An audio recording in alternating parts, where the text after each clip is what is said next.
नरगिस जूही बेली चमेली बन नहीं पाई माँ की सहेली। नरगिस जूही बेली चमेली बन नहीं पाई माँ की सहेली। अड़हुल फूल में खून है कैसा, अड़हुल फूल में खून है कैसा, राज ये आज सुना दे रे मालन, तू ही बता दे रे मालन, तू ही बता दे। तू ही बता दे रे मालन, तू ही बता दे।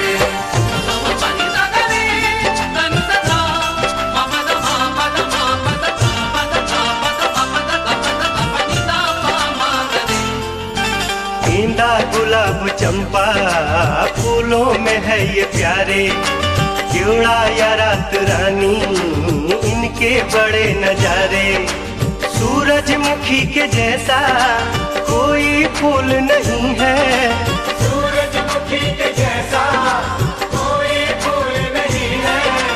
इतना प्यारा कमल भी माँ को पसंद नहीं है, क्यों माँ को पसंद नहीं है रे मालन, तू ही बता दे रे मालन, तू ही बता दे।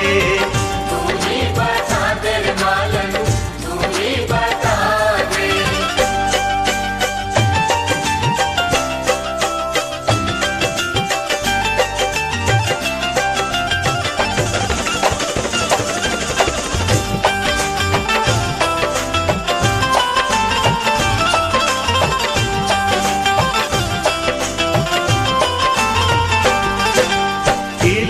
या मौसमी लाल सेव कश्मीरी, प्यारी सी नाशपाती छोटी सी ये अंजीरी, काजू बादाम किशमिश केसर कोई चढ़ावे, काजू बादाम किशमिश केसर कोई चढ़ावे।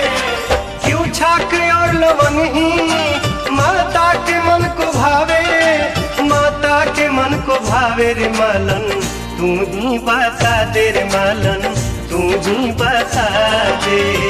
तू ही बता दे रे मालन, तू ही बता दे।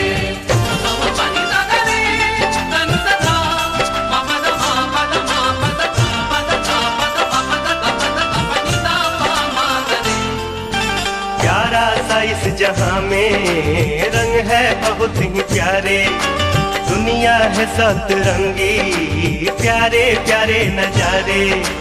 हरा हो या गुलाबी, नीला हो या हो पीला, हरा हो या गुलाबी, नीला हो या हो पीला।